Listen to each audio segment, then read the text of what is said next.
Oggi parliamo di un argomento che continua a essere dibattuto anche nel 2025. Questo è un anno particolare, è l'anno di Go 2025, un bellissimo messaggio di unione per tutta l'Europa. Go 2025 infatti è lo slogan della capitale europea della cultura per l'anno in corso. È una capitale condivisa tra due città, che in realtà sono solo una, tagliate in due, Gorizia e Nova Gorica, separate da un lungo reticolato per tantissimi, troppi anni, oggi sono tornate unite, non in forma politica, ma in forma di gestione di un evento meraviglioso, appunto la capitale europea della cultura. Ed è proprio da Gorizia che parte il nostro racconto di oggi, la nostra storia. Una storia che parla della questione orientale, la questione adriatica, una questione a lungo aperta e forse non ancora del tutto risolta. Prima però di entrare nel cuore del tema odierno, vi ricordo la nostra partnership molto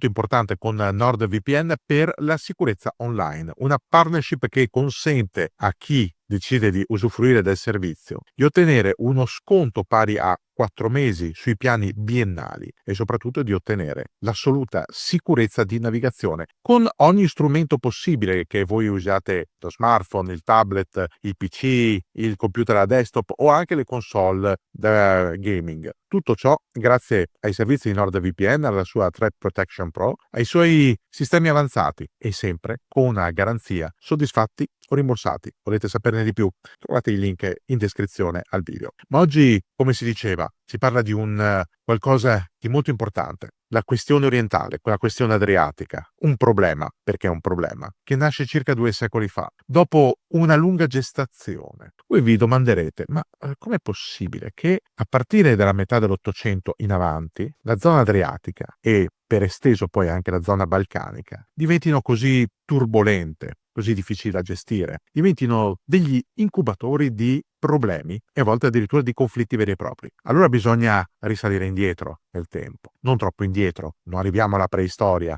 per carità. Ricordate l'impero romano, quello d'Occidente, è chiaro. Si deve all'impero romano la definitiva colonizzazione della sponda orientale dell'Adriatico. Ma alla caduta dell'impero, con le invasioni slave, la zona adriatica è rimasta semi-abbandonata, nonostante la presenza di grandi città, vedete Spalato, che è modellata nel centro storico sul vecchio palazzo imperiale. Ebbene, quella zona nel corso dei secoli è stata ripopolata da diverse popolazioni che soprattutto sotto la Repubblica di Venezia, nel periodo dei territori di terraferma e dello Stato d'Amaro, avevano trovato una fisionomia. La costa e soprattutto le città lungo la costa erano empori commerciali, centri di scambio, centri anche molto vivaci a livello culturale e sociale, con un elevato tenore di vita. Un tenore di vita così elevato che attirava verso la costa, verso le città, le popolazioni dell'interno, quelle slave, che vedevano in quelle città, in quel fermento, la possibilità di migliorarsi. Ecco quindi che nel periodo veneziano e successivamente nel primo periodo asburgico, le città diventano qualcosa di molto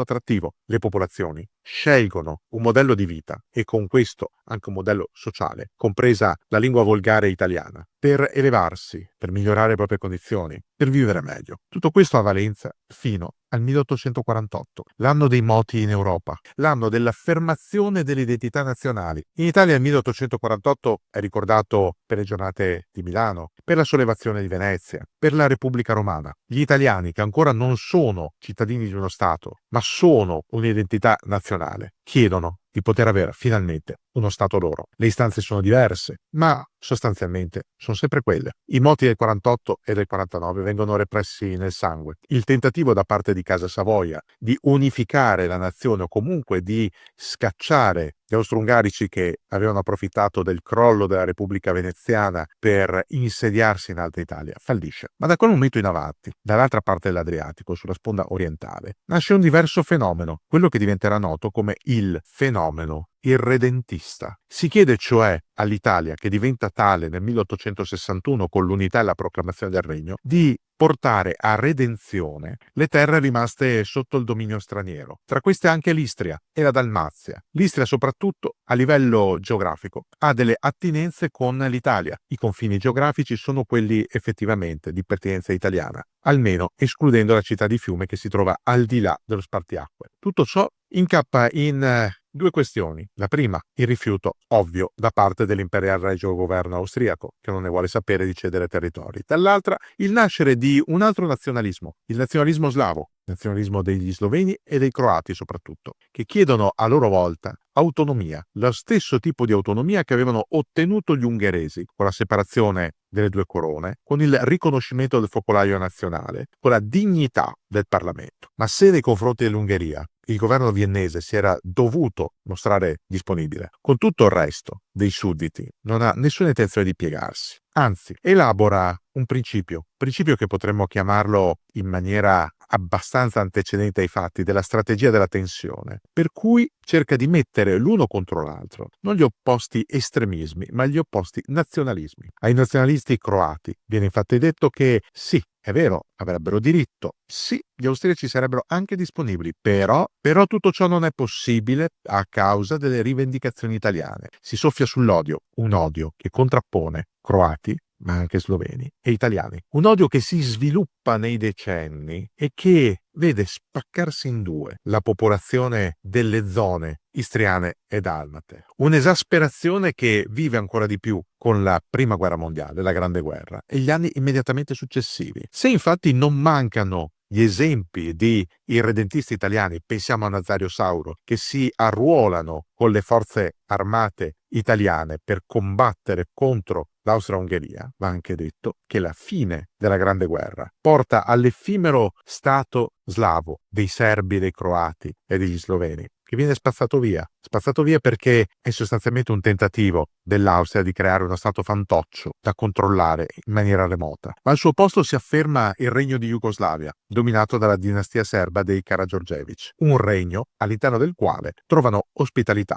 gli altri nazionalismi, non quello italiano, quello sloveno e soprattutto quello croato. Il nazionalismo italiano trova invece valvola di sfogo, prima di tutto, a Fiume, una città che in realtà non era compresa negli accordi di pace, che non doveva essere assegnata all'Italia perché al di là dello spartiacque e quindi dei confini geografici, ma che viene ricompresa in base prima di tutto ai moti in città, poi all'impresa di D'Annunzio, che tiene in scacco il governo italiano per troppo tempo, il governo italiano che reagisce alla fine in maniera decisa con il cosiddetto Natale di sangue, ordinando all'esercito di attaccare e alla Regia Marina di bombardare la città. La resa di D'Annunzio non risolve la questione e non la risolve anche perché qualcos'altro accade nel frattempo. L'incendio, ad esempio, del Narodni Dom a Trieste, un qualcosa che abbiamo già trattato, trovate il video nel canale, e che viene ancora oggi descritto come l'episodio fondante dello squadrismo fascista, anticipa quella che è una stagione di attrito all'interno della questione orientale. Un attrito che si sviluppa coi tentativi di assimilazione etnica. Un'assimilazione che, detta chiaramente, non è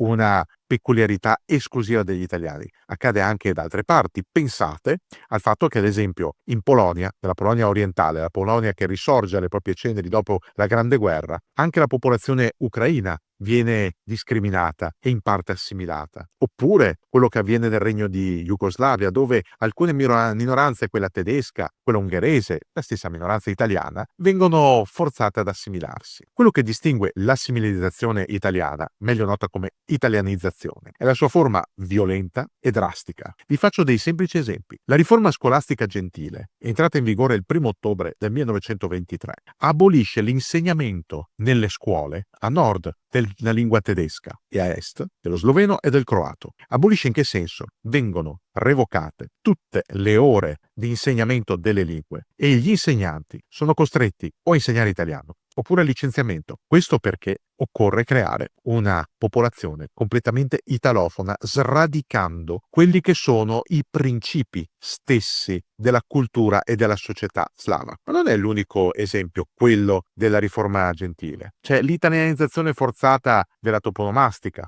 oppure dei cognomi. Persone che fino a quel momento avevano cognomi slavi ed erano di etnia slava, parlavano lo stocavo o lo sloveno, sono costrette non solo ad adottare dei nomi e cognomi italiani, ma anche a rinnegare se stessi. Tutto ciò accompagnato da misure repressive, il controllo di polizia, gli arresti arbitrari e, ovviamente, i tribunali speciali. A tutto ciò la popolazione reagisce in maniera passiva inizialmente, anche se ci sono degli esempi di resistenza attiva, diremmo quasi eversiva, movimenti come il Tigr che attaccano principalmente le stazioni dei carabinieri, le infrastrutture civili italiane e gli incaricati amministrativi del Regno d'Italia. Colpiscono quindi i simboli della presenza italiana, militare e amministrativa. Gli elementi del Tigr e del Borba, quando vengono arrestati, sono sottoposti al Tribunale Speciale per la Difesa dello Stato, che pronuncia condanne di detenzione o di morte. Vengono giustiziati numerosi patrioti croati e sloveni. Tutto ciò porta a esacerbare ancora di più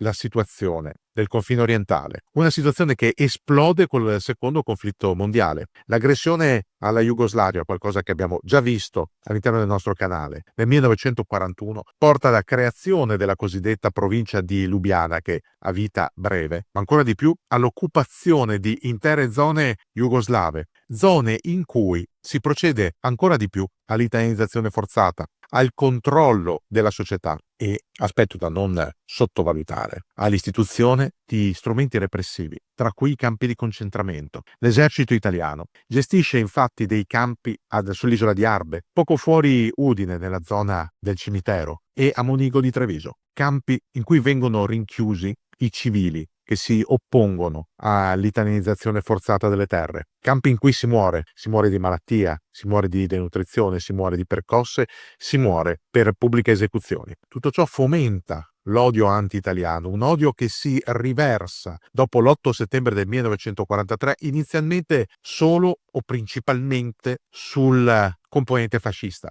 cioè sugli ex membri della milizia, sui podestà, sulle persone che avevano espresso pieno appoggio al fascismo anche dopo la caduta di Mussolini. Queste persone sono, assieme alle loro famiglie, i primi obiettivi della rivalsa slava. È il primo periodo dei cosiddetti infoibamenti. Quelle cavità carsiche che erano già state comunque utilizzate anche nel corso delle prime repressioni antipartigiane da parte dell'esercito italiano come luogo di sepoltura temporanea. Quelle cavità, si diceva, vengono utilizzate come luogo di esecuzione o di tortura e uccisione di militari e civili, chi più, chi meno, colluso col fascismo. È una prima fase molto cruenta, anche se breve, dura appena un paio di settimane. Il tempo che l'esercito tedesco, la Wehrmacht, impiega per riprendere il pieno controllo dell'area. E qui parte una nuova fase di infoibamenti, una fase che vede attivo sì l'esercito tedesco, ma soprattutto gli Ustascia, i collaborazionisti croati, i fautori dello Stato libero di Croazia, che utilizzano le cavità carsiche, le foibe, per buttarci dentro le loro vittime, ancora una volta civili. Questa volta sono civili qualsiasi, ma sono anche italiani, sono ebrei, sono serbi, chiunque non sia croato, chiunque non giuri fedeltà al Poglavnik, ad Ante Pavelic, il capo vero e proprio dello Stato libero di Croazia. E poi arriva una nuova fase, la fase del 1945, l'avanzata delle truppe titine e la nuova stagione del terrore, che colpisce ancora una volta chi? Sempre loro, i civili. Civili che vengono presi di mira perché italiani, anche se non è una vera e propria pulizia etnica, ma soprattutto perché si punta al terrore come strumento per far scappare le popolazioni. Il piano è molto complicato, ma ha una sua logica: dimostrare al tavolo della pace che i territori che Tito andrà a reclamare non sono italiani, in quanto non abitati in maggioranza da popolazioni italofone. È un piano spietato, è un piano che vede il suo apice proprio nel 1945. Ma la stagione, l'ultima stagione degli infoibamenti, finisce qui. Da quel momento si va avanti in maniera di costante attrito, di costante confronto dialettico e non solo tra opposte fazioni. Perché se Tito, a nome della Jugoslavia unita, una Jugoslavia socialista, chiede il riconoscimento territoriale con l'annessione di zone che erano state assegnate prima al Regno d'Italia o addirittura zone completamente italiane come il Friuli, dall'altro ci sono le comunità italofone e soprattutto dell'Istria che non mollano, che vogliono a tutti i costi essere comprese nella futura Italia. Il giornale L'Arena di Pola titola "O Italia o l'esilio". È quasi voler sfidare i titini a un braccio di ferro, partendo però da una posizione di debolezza, perché se Tito comunque ha un appoggio chiaro, dichiarato o occulto, ma comunque intuibile da parte soprattutto dell'Unione Sovietica, con possibilità di essere ascoltato anche dagli alleati. L'Italia è comunque una nazione perdente, ha perso la guerra. Non importa che abbia effettuato gli ultimi 2 anni come co-belligerante, resta la macchia iniziale, quindi non può garantire la stessa copertura politica ai cittadini delle terre orientali. Quella volontà di fare comunque a braccio di ferro è perdente. Lo si vede con la strage di Vergarolla, una strage assurda. Questi esplosivi teoricamente inerti, ma in realtà non era così, ammassati su una spiaggia di Pola, fatti deflagrare. Non si sa ancora da chi, anche se il sospetto verso l'OZNA, la polizia segreta titina, è molto forte, semplicemente per colpire la comunità italiana, i cui giovani stavano godendosi una giornata al mare, di sole e di sport. La strage di Vergarolla è un segnale chiaro: ve ne dovete andare. Cari italiani, Pola non è vostra, l'Istria non è vostra. La questione orientale prosegue così, in maniera drammatica, fino ad arrivare a quello che ancora oggi noi ricordiamo come l'esodo giuliano-dalmata, cioè alla firma degli accordi di pace, alla cessione alla Jugoslavia di buona parte dei territori orientali, alla divisione in zona A e zona B della Venezia Giulia e dell'Istria. Una zona A, poi chiamata Territorio Libero di Trieste, amministrata dagli alleati. Una zona B, l'Istria, tutto il suo entroterra, ma anche le città portuali, amministrato dagli jugoslavi. L'esodo parte con forse il messaggio peggiore, l'omicidio perpetrato da una donna, Maria Pasquinelli, del generale inglese Robert de Winton, quel generale che aveva l'incarico di comandare la piazza di Pola e soprattutto di proteggere la comunità italiana. Maria Pasquinelli era una fiancheggiatrice dei fascisti durante la guerra. Sarà condannata inizialmente a morte, poi all'ergastolo per ciò che aveva fatto. Ma quel gesto, il 15 settembre del 1945, porta anche l'opinione pubblica italiana a spaccarsi. Gli esuli infatti non vengono accolti come concittadini, ma come persone indesiderate, persone che nessuno vorrebbe in mezzo ai piedi, addirittura vecchi rottami del fascismo che tornano in Italia. L'accoglienza è brutta, è pesante, è qualcosa di cui dovremmo vergognarci e scaturisce anche nella facoltà concessa a un preciso partito politico di attingere alla rabbia di queste persone private di una casa e dei propri beni per ingrossare delle file elettorali. Quella questione orientale che si trascina nel tempo, che vede anche poi la definizione della questione triestina con il ritorno della città all'Italia del 5 ottobre del 1954, in realtà continuerà a lungo e il suo simbolo sarà quella città, Gorizia, la città tagliata in due, la città molto bella, il cui centro storico è tutto asburgico, col castello che domina dall'alto, ma che per tanti, troppi anni è stata tagliata in due. C'era un reticolato, c'era un muro, c'era il ferro, c'era il filo spinato, addirittura nel bel mezzo del cimitero. Gorizia non è stata l'unica città tagliata in due, pensate a Berlino, ma Gorizia era la nostra Berlino, un simbolo della guerra fredda, un simbolo dell'odio, un simbolo della questione orientale. Gorizia oggi è ancora divisa, ma non più dal reticolato, non più dal confine armato, non più dalla cortina di ferro. C'è solo una linea invisibile, impercettibile, che taglia alcune strade e piazza della Transalpina, lì dove c'era il reticolato più grosso, più grande, più visibile, davanti alla vecchia stazione proprio della ferrovia Transalpina. Quella stazione dove una volta campeggiava un'enorme stella rossa. Oggi quella piazza è attraversabile, liberamente. È un dono positivo dell'Europa, quell'Europa che a volte è troppo criticata ed è vista quasi come una matrigna crudele. In realtà il sogno europeo qualcosa di buono ha portato. Chiedetelo ai ragazzi che in questi giorni sono a Gorizia. Ma la questione orientale ancora non si è del tutto risolta. C'è un modo solo per risolverla. Quel modo, sempre se lo si vuole affrontare, è discutere da tutte e due le parti gli eccessi e i crimini commessi. Accettare che nessuno aveva ragione a prescindere e nessuno di quelli che ha commesso torti ha davvero pagato. Rimettere in pari tutta la situazione e capire che gli opposti nazionalismi, secondo quella che fu la teoria malata del governo viennese, non hanno portato altro che a sofferenze, sofferenze che nel tempo si sono accresciute, si sono sedimentate,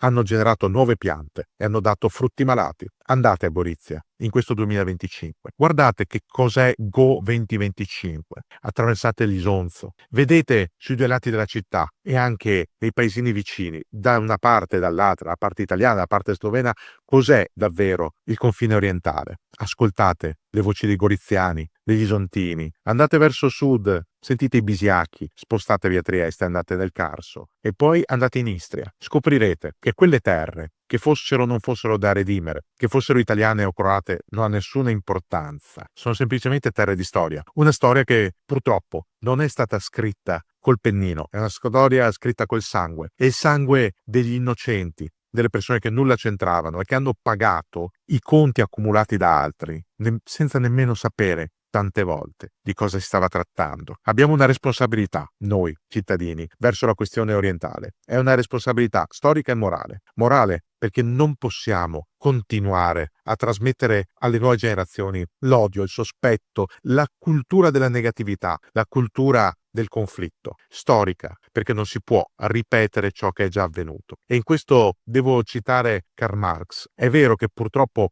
molte volte la storia si ripete due volte, prima come tragedia e poi come farsa. Ma la farsa non fa ridere, la farsa è una pallida, brutta imitazione di una tragedia. E se noi insistiamo lungo la farsa, vuol dire che da quella tragedia non abbiamo imparato nulla. Pensateci.